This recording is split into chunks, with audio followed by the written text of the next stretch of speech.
Ayan, nasugbo oh. Welcome to Nasugbo. Saan po sabi sa'yo dyan sa waist mo? Wait.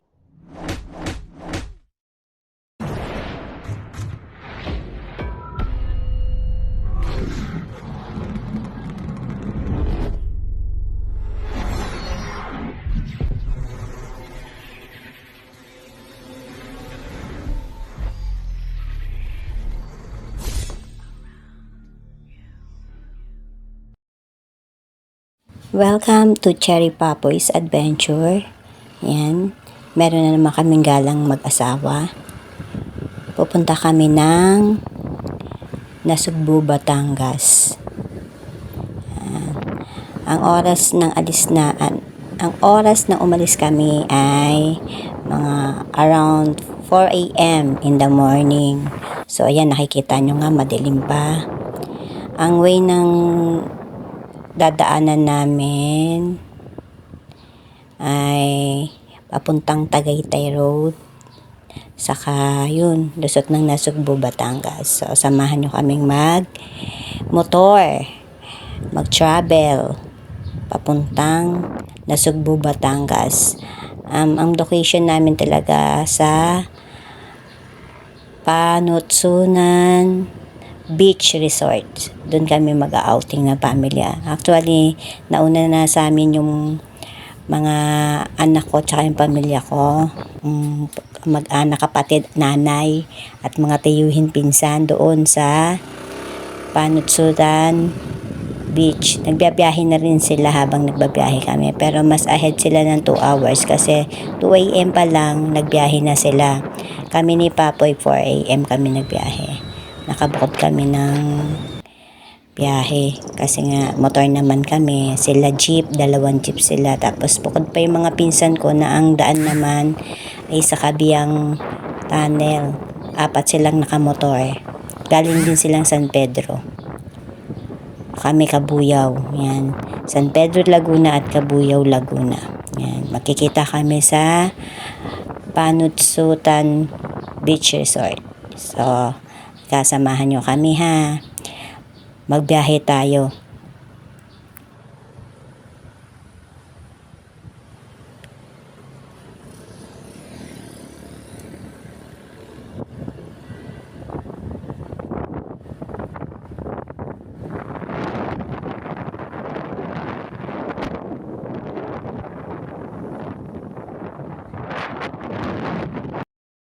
Along Tagaytay Road na kami dyan.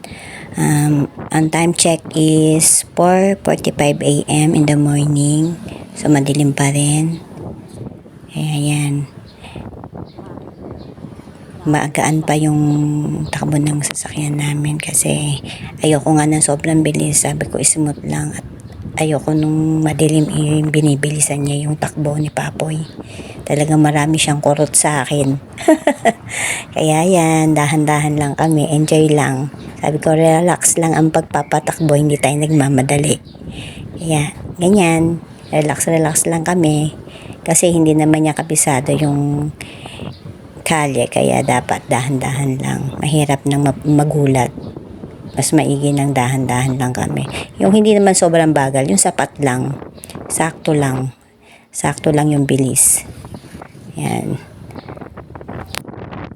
Habang paliwanag ng paliwanag yung paligid, nakikita na ang ganda ng view, lalo na dyan sa Tagaytay. Hindi ko lang ma-videohan lahat kasi mahirap mag-video rin ng marami at baka ako ma-full storage yung cellphone ko. Wala na akong gagamitin sa pupuntahan namin na pang video, diba? Sayang naman. Kaya tinitipid ko yung pag-video ko dyan. Tipid na to ha. Kaya wag na kayong umangal, kumahaba. Pero ang ganda ng mga views na makikita talaga. Ayan, pati kami maganda. Katunayan na kami yan ni Papoy. Pasilip-silip lang din kami. Siyempre, kailangan may pakita. Diba? Gamit na gamit ko yung aking stabilizer. Nag-enjoy ako sa paggamit ng stabilizer ko.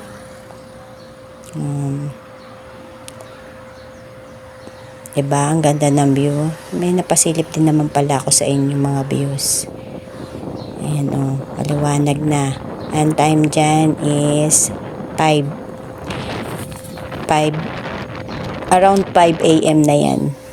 Hindi ko makita yung eksaktong oras. Tapos ayan, nandyan na kami sa may Sabi sa'yo dyan sa yung tawag dito basta Nasugbu, Tagaytay Nasugbu boundaries. Ayan.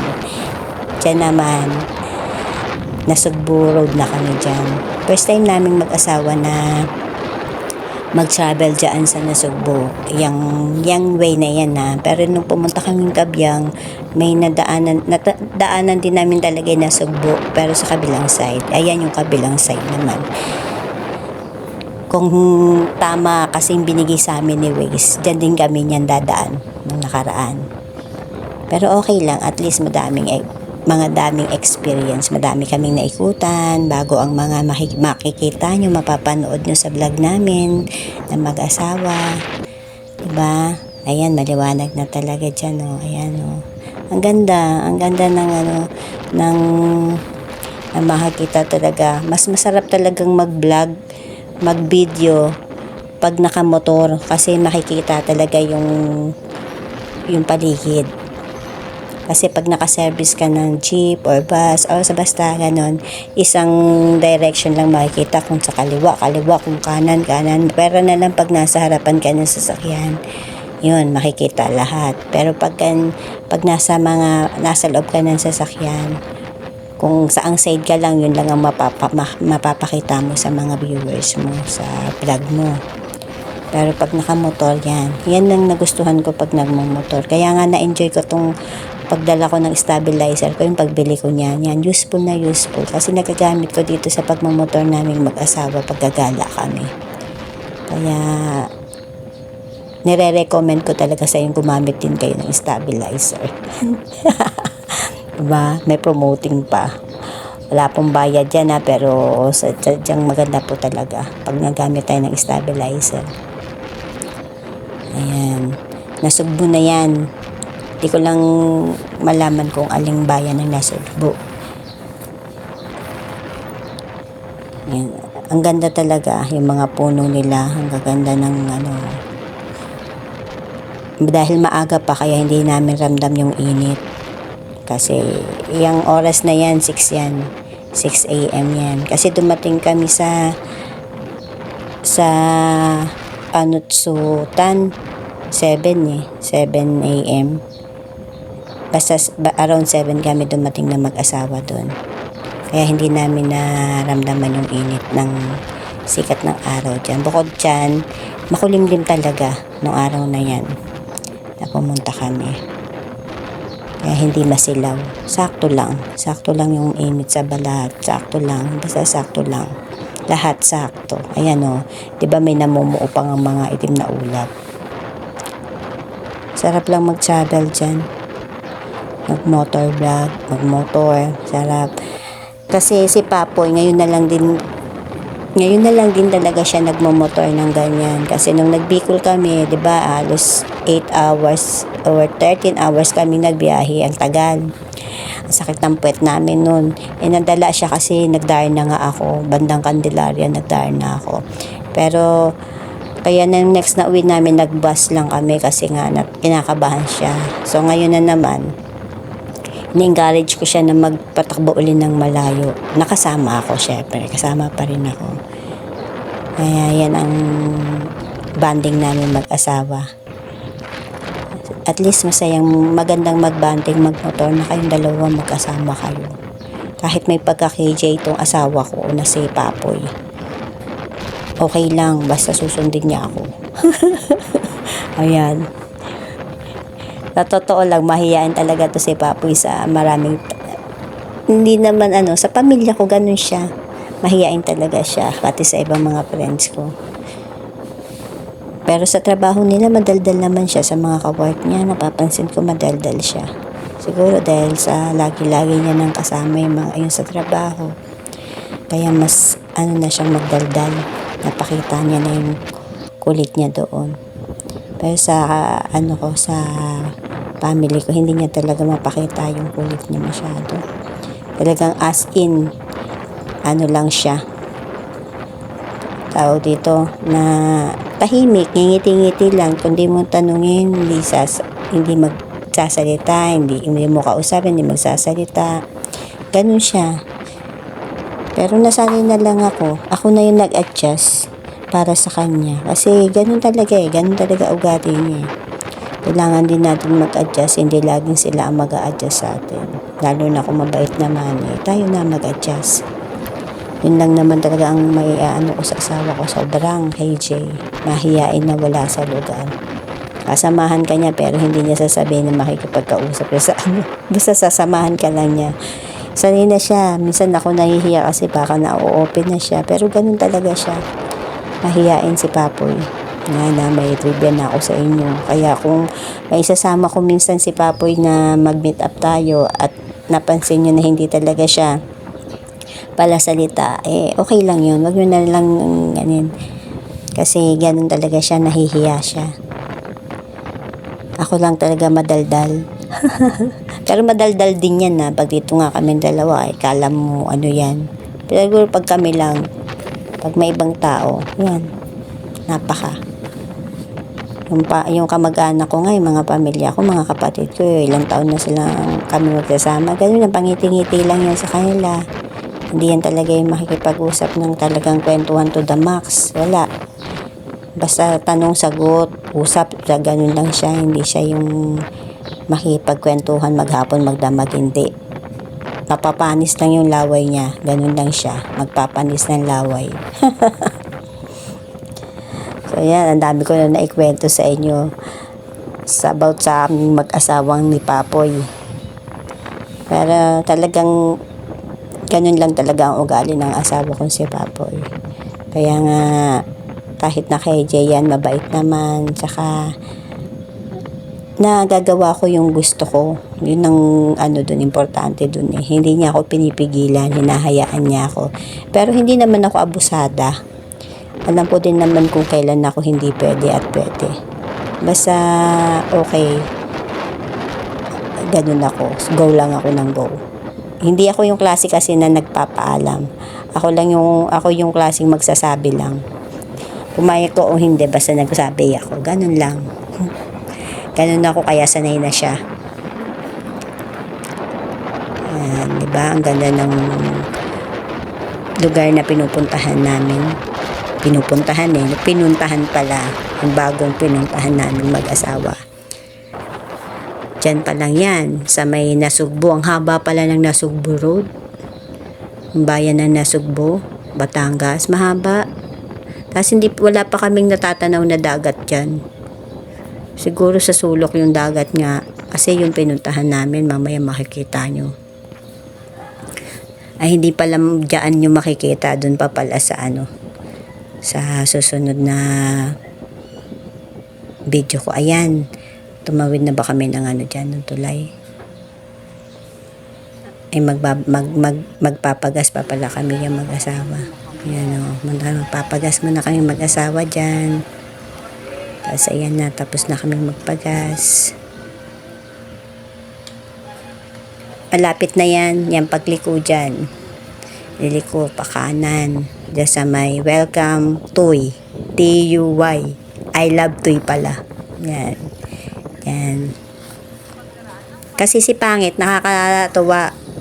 Sabi ko yung cellphone ko, hindi ko magagamit na pang Waze kasi ginagamit ko pang video. Hindi ako makakapag-video pag nag-Waze ako. So, dinownloadan namin ng Waze yung cellphone ni Papoy, ginamit. Ang problema, hindi highlights yung pupuntahan, nalilito siya. Hindi katulad dito sa aking Waze na ni upload, naka-highlights yung kung saan liliko, saan pupunta. Kaya nalalaman. Sa kanya, hindi same lang ang kulay. Basta umaandar lang yung motor dun sa Waze niya.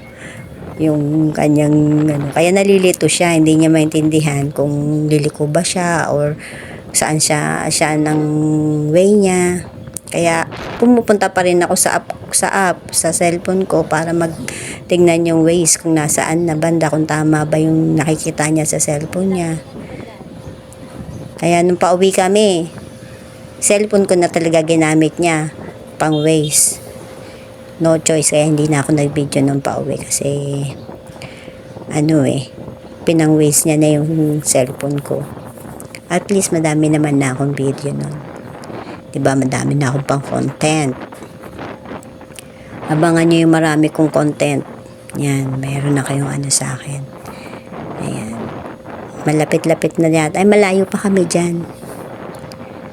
Yan, shoutout nga pala. Magsha-shoutout muna ako. Shoutout sa aking mga team Day.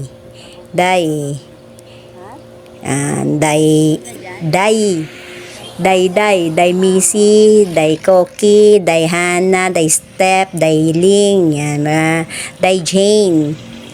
Shoutout sa inyong lahat. Ayan yung waist ng asawa ko. Hindi pa rin yan, isa pang likudan. Yan, dito kumanan uli kami.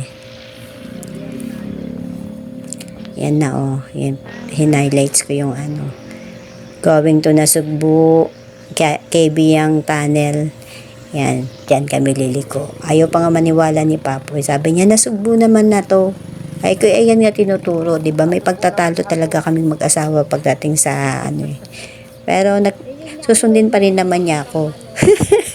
Yung kayo ba yung nagtatalo, tapos ikaw pa rin masusunod. Yan, madalas kasi ako talaga nasusunod. Tama naman ako kaya ako nasusunod. Hindi lang ako masusunod kung talagang mali ako. Umaamin naman ako pag mali ako. Tanggap ko yun. Ang importante, nasunod ako kasi tama ako.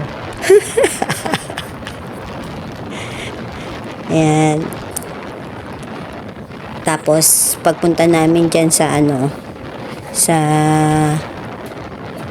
yung mga family ko nandun na sa beach, kami na lang ang wala. Talagang huling-huli kami dumating. Nandun na silang lahat. Nag-send na kasi sila ng picture na nag-e-enjoy na sila.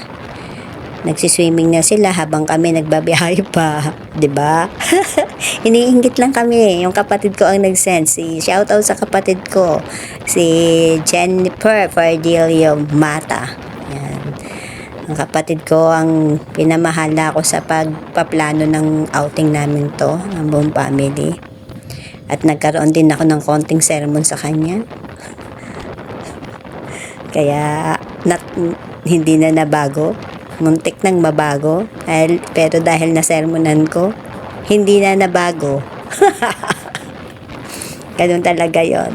Pero syempre, ang ate ay ate. Nagpapaubaya ako basta alam kong tama, okay naman. Pero pag nakikita kong magulo na, doon talaga ako pumapasok para mabilis nilang maayos. Hanggat kaya pa kasi nila, hinahayaan ko lang. Go lang ako sa kanila. Pero pagka ayan na, hindi na nila alam may pabago-bago ng isip, ang gagawin, nako, dyan na ako e-entra. Para maging maayos na yung takbo ng usapan, ang mga plano. Pagdating doon, lambing-lambing sa akin ng kapatid ko. Lambing-lambing, ate, hindi ka nagalit. 'Di ba? Ganon. Pag masunurin ng mga kapatid, pag hindi sumunod, nasesermonan. Takot din naman. Hindi naman, kasi ma-stricta talaga akong ate. Ganon talaga ako Hindi naman ako sobrang stricta. Marunong akong kayang-kaya naman nila akong biruin. Hindi naman ako yung KJ na ate. Nakikiride on ako sa kanila. Kahit malaki ang tanda ko talaga sa mga kapatid ko. Ride on lang ako sa mga, basta tama. Andun lang ako sa tama na style nila. Support ko yan silang lahat. Wala naman akong pinipili sa mga kapatid ko. Lahat sila support ko. Basta nasunod sila sa akin. Ayan. Nandiyan na kami sa sa may Nasugbu. Simbahan ng Nasugbu. Ayan Diba? Ang laki. Ang ganda dyan. Hindi namin nahintuan ni Pangit dyan. Yung Nasugbu. Pangit ni Papoy. Kami nakapag-stop over dyan nung pauwi. Kasi hirap din. aabutin kami ng dilim sa daan kaya hindi ko na siya sinabihan na huminto kami dyan sa loob sa loob sa may simbahan. Ang importante dumaan kami, nakadaan kami doon sa may simbahan. Wala din ako nabiling souvenir na na tawag dito, crepe magnet. Wala akong nakita dahil sa hindi naman ako bumaba kaya wala akong nakita. Yun kasi ang gusto ko yung ref magnet. Shoutout ulit ako. Shoutout Ate Ruby Vlog, Ate Ems, EBOFW Vlogs, Doc Jude, Shinjin. Sino pa ba? Tito Noise, Mega Love Shouty. Michi Tigerfield, Sherlyn Medrano, ang aking mga nakabanding ng 3 days and 2 nights sa San Mateo, Rizal. Shoutout sa inyong lahat. Kay Celedonia Amuyen, Mayora, Mega Love Shouty. Magkikita tayo uli sa susunod na banding. Basta may time. At free tayo. Yan, go lang. Yan, malapit na. Barangay Wawa na. Pero nasubo pa rin. Ang madadaanan dyan pagpasok dyan sa Barangay Wawa, makikita na yung dagat. Dyan ko masasabing malapit na talaga sa dagat, sa beach. Kasi nakita na namin yung dagat, nakita ko na. May dagat na akong nakikita. Sabi ko, totoo na to, dagat nga to. Tawang-tawa ko dyan kasi sabi ko kay Papoy, pangit, ayan na, may dagat na. Yan, beach na nga. Totoo nga, may dagat na dyan. Maliligo na talaga tayo sa dagat. Tapos sa totoo lang, malayo ang dagat sa Laguna. Nakita nyo naman, napakalayo. Hindi kami basta-basta na pag ginusto, ligo sa dagat. Hindi ganun, kailangan talaga pagpaplanuhin kasi malayo talaga ang dagat sa Laguna. Malapit kami, yung barangay namin, Barangay Marinig sa Cabuyao, malapit sa Laguna Lake. Pero hindi siya dagat, lake nga siya. Tapos hindi naman din kami sanay na maligo doon. Nag-try lang kami, hugas-hugas pa yan. Pero yung maligo doon, hindi pa namin natatry yan. Pero madaming naliligo doon sa Laguna Lake. Tawag din ng mga taga sa amin sa Marinig. Barangay Marinig is ano man tawag nila doon? Dagat din ang tawag nila doon. Pero lake yun. Nasanay lang siguro sila simula pa noon na dagat ang tawag sa Laguna Lake. Tabang naman talaga siya. Tabang ng tubig. Tapos ayan, nadaanan namin yung outingan nila Papoy last year. Sabi nga ni Papoy, dito pala yun. Yung Canyon Cave. Yan. Doon sila Papoy last year. Ewan ko kung anong yung basta last year. Doon sila nag-outing. Ayan, madami nang madadaanan ng mga beach resorts dyan. Pagpasok ng Wawa, Barangay Wawa, Nasugbu, Batangas. Marami nang makikitang beach. Pero hindi naman dun talaga yung location ng namin. Basta madaanan lang yun. Siguro yan, iba-ibang barangay na yan. Kasi sa laki ba naman ng bayan na yan. Tapos, na rin siya, ang daan na rin dyan is palusong. Yung pataas, pababa na. Matarik na rin. Parang yung dinaanan namin papuntang Kabyang Tunnel. Pataas, pababa, tapos may curbing. Yan, ganun yung papunta doon sa Panutsutan Beach Resort. Ayan medyo maano na kasi pababa yan. Hindi rin naman masyadong masasakyan dyan. Sakto lang din. Yan, 7 a.m. na yan dyan. Makarating kami dyan dyan, kasi sabi 30 minutes na lang daw sabi ng Waze. Okay naman. Di naman nasusunod yung time sa Waze. Pag nandun nga, sabi 2 hours and 31 minutes. Pero ang nangyari, 4 hours na kaming nagbabiyahe. 'Di ba? Kaya hindi rin nasusunod. Pero kung sadyang mabilis ka magpatakbo, yung mga mabibilis magpatakbo, siguro kuha nila yun. Yung mga sanay na. Pero kami si Papoy, tapos kasama pa ako. Madaming kurot talaga inaabot niya sa akin pag binibilisan niya ng gusto. Kaya hindi yan aabot sa sinasabi ni Wiz na ganong oras. Tatagal talaga kami. Yan. Ang ganda ng smile ko kasi nakikita ko na yung malapit na kami dun sa pupuntahan namin. Tapos yung view, tuwan-tuwa talaga ako sa view. Ano, 'di ba? Naaangat ko pa yung aking stabilizer, yung ano ko. Nakikita si Papoy, nakikita ako, nakikita. Basta ang ganda.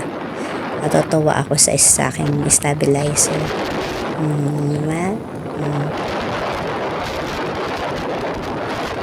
Ganda talaga yung may ganito. Pero ginagawa ko lang yan pag hindi masyadong maraming sasakyan. Kasi baka sa kakaganyan ko masagi naman kami.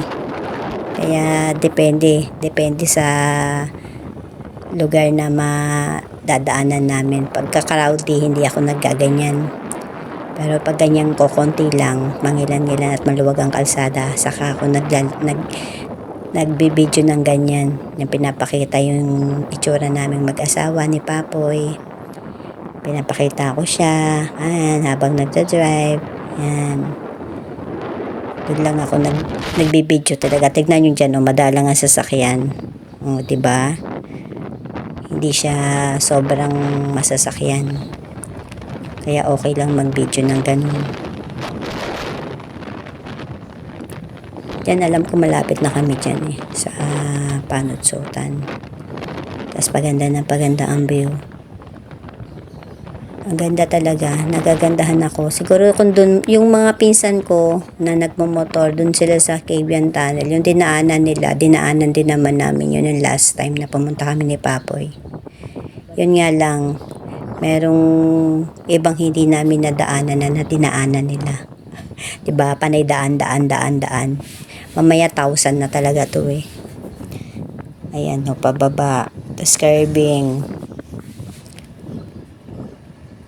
Mahirap lang dito yung na-overtaken kami yan ng mabibilis. Sanay na sila, siguro lugar nila yan. Basta si Papoy sakto lang yung takbo. Ayoko ng sobrang bilis niya. Ayan.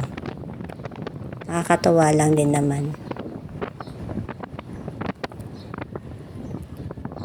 Diba?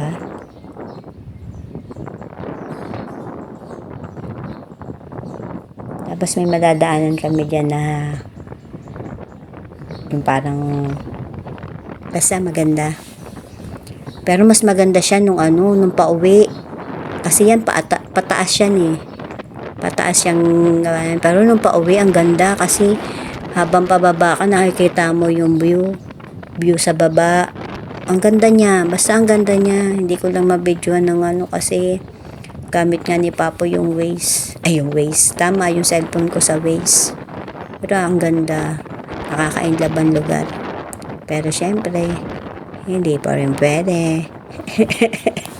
Nakaka-inlove lang. Kasi maganda sa paningin. Ayan may tulay pa. Siguro dyan malapit na kami.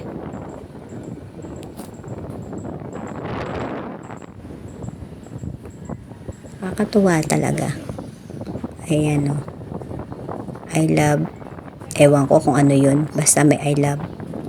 Ibang bayan na naman siguro yun. Basta may mga I love, alam yun na yung bayan or barangay. Usong-uso yung I love. Ang daming nagmamahalan. Ang dami ng mga tarpaulin ng mga beach resorts dyan na madadaanan, nag-i-invite. Nangiengganyo yung mga beach tarpaulin. Susunod kaya saan naman kami ni Pangit magpupunta. Gusto ko siyang yayain sa ano eh, yung mga exciting na lugar. Pero hindi naman ganun kagrabe yung basta ganun. Ang gulo ko, no? Magulo talaga ako eh. Yan. Nag-stop kami sa dyan kasi inalam ni Papoy sa waist ko uli, sa cellphone ko kung tama ba yung tinatahak namin. Baka kasi mali na. Kasi sabi niya parang wala naman ditong beach. Kasi nga nakikita na naman niya panay bundok. Miski ako eh. Sabi ko rin tama kaya itong pinupuntahan natin. Baka mali na naman ha. Baka niligaw na naman tayo ni Waze. Makulimlim talaga nung punta namin dyan. Hindi siya mainit. Sakto lang. Kasi ano siya eh, hindi masikat yung araw. Hindi siya yung tawag doon. Basta ganun, hindi sikat. Terik, yun, hindi terik ang araw. So, ayan. Paakyat uli, paakyat lang dyan. Akyat lang ng akyat. Panay akyat. Tapos, kailangan din pala namin ipakita yung reservation namin dun sa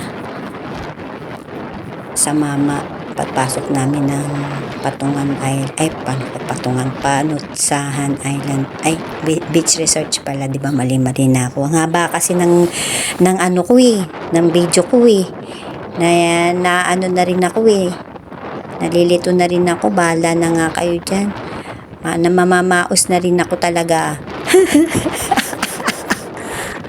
Pero kailangan ko kasing gagawin to eh. Pangit kasi pag bininano ko to, in-stop ko pa yung pag video ko. Saka nga pala, kaya ako binibideo to ng dire-diretso. Hindi na ako putol kasi para pag bumalik kami may guide kami ni Papoy. Ayan, medyo lumagpas kami sa Panutsutan, pinabalik ko siya kasi sabi ko ayun na yung Panutsutan Beach Resorts.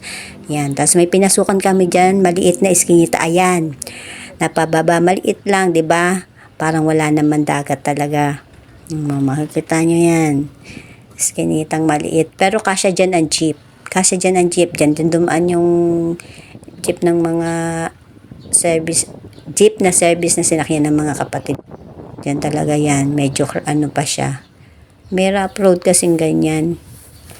Parang shortcut. Pero may daan naman na sementado. Ayun o, sa taas. Ewan, bakit dun ng daan niya talaga tinuro kami. Tapos nung pauwi, dun din naman talaga dumaan. Hindi naman dumiretso dyan sa sementadong yan. Parang shortcut. Tapos pagdating dyan, bababa na naman kami. May bababaan na naman kami. Hindi siya, ayan o. Parang ano siya, lumusot-lusot lang. Shortcut. Parang nakulong na research to eh. Diba? Yan, nag-alanganin uli kami kung tama ba yung pinuntahan naming beach resorts. Baka mali pa rin. Kaya yan, dire-diretso na kami. Tapos pagdating dyan, may checkpoint. Hindi mo na diretso dun sa baba. Kailangan muna mag-check. I-check muna kami. Yung mama dyan na magpa-stop sa amin yan. Chinek kami nun. So, ayun na nga. See you sa next vlogs. The next video. Bye-bye!